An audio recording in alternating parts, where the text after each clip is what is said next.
பிரியமானவர்களே, இயேசு கிறிஸ்துவின் இணையற்ற நாமத்தில் உங்களை வாழ்த்துகிறேன். இந்த மன்னாற்றுடைய இந்த டெய்லி பாட்காஸ்டை கேட்கிற உங்கள் ஒவ்வொருவரையும் கர்த்தர் ஆசீர்வதிப்பாராக.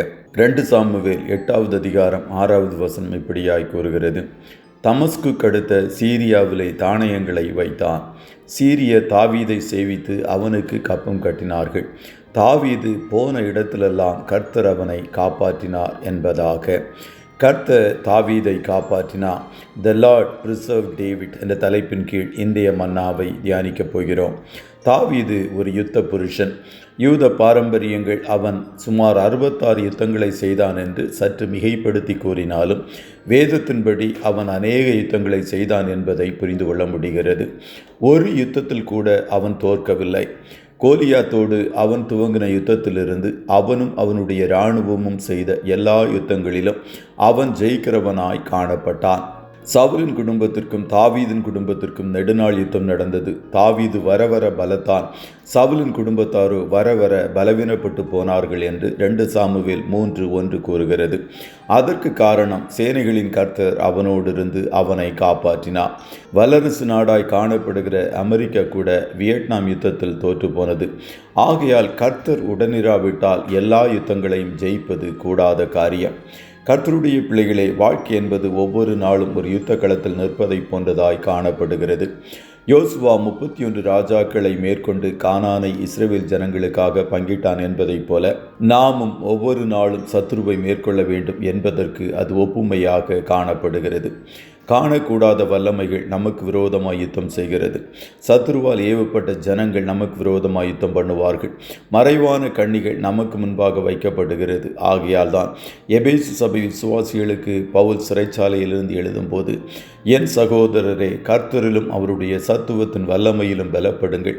நீங்கள் பிசாசின் தந்திரங்களோடு எதிர்த்து நிற்க திராணி உள்ளவர்களாகும்படி தேவனுடைய சர்வாயுத வர்க்கத்தையும் தரித்து கொள்ளுங்கள். ஏனெனில் மாம்சத்தோடும் இரத்தத்தோடும் அல்ல, துரைத்தனங்களோடும் அதிகாரங்களோடும் இப்பிரபஞ்சத்தின் அந்தகார லோகாதிபதிகளோடும் வானமண்டலங்களில் உள்ள பொல்லாத ஆவிகளின் சேனைகளோடும் நமக்கு போராட்டம் உண்டு என்று எழுதினார்.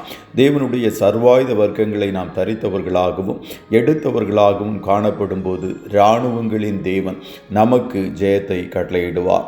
2ஆம் உலக மகா யுத்தம் நடந்தபோது அநேக ஐரோப்பிய நாடுகள் ஆயத்தம் இல்லாதவையாய் காணப்பட்டதினால் ஹிட்லர் அவைகளை எளிதாக மேற்கொண்டார். பவுல் விசுவாசத்தில் தனக்கு உத்தம குமாரனாக காணப்பட்ட தீமோத்தேயுவிடம் கிறிஸ்து இயேசுவுக்கு நல்ல போர்ச்சேவகனாய் காணப்படு என்று கூறியதைப் போல கர்த்தருடைய பிள்ளைகள் ஒரு போர் வீரனைப் போல எப்பொழுதும் யுத்த நிலையில் ஆயத்தமாய் காணப்பட வேண்டும் என்று கர்த்தர் விரும்புகிறார். நீங்கள் கர்த்தருக்கு பிரியமான வாழ்க்கை வாழ்ந்து அவருக்கு சித்தமானவற்றை செய்து அவருடைய இருதயத்திற்கேற்றவர்களாய் காணப்படும் போது கர்த்தர் உங்களை அனுதினமும் காப்பாற்றி நடத்துவார். உங்கள் காரியங்கள் ஜெயமாயிருக்கும். கர்த்ததாமே உங்கள் ஒவ்வொரு வரையும் ஆசீர்வதிப்பாராக. ஜெபம் செய்வோமா? நல்ல தகப்பனே, உம்மை நன்றியோடு துதிக்கிறோம். இந்த மன்னாற்றுடைய டெய்லி பாட்காஸ்டை கேட்கிற உடைய பிள்ளைகள் ஒவ்வொரு வரையும் கர்த்ததாமே ஆசீர்வதிப்பீராக. அப்பா, நீ தாவீதோடு கூட இருந்து அவனை காப்பாற்றி நடத்தினது போல உம்முடைய பிள்ளைகள் ஒவ்வொருவரோடும் உடனிருந்து எல்லா இக்கட்டுகளுக்கும் மறைவான கண்ணிகளுக்கும் சத்துருவின் திட்டங்களுக்கும் விலக்கி ஒவ்வொருவரையும் நீர் கண்ணின் மணி போல பாதுகாத்தருளும் என்று சொல்லி ஜெபிக்கிறோம். உம்முடைய காயங்களின் வெடிப்பில் வைத்து கண்மலையில் தங்கும் புறாக்களைப் போல ஒவ்வொருவரும் காணப்படுவார்களாக.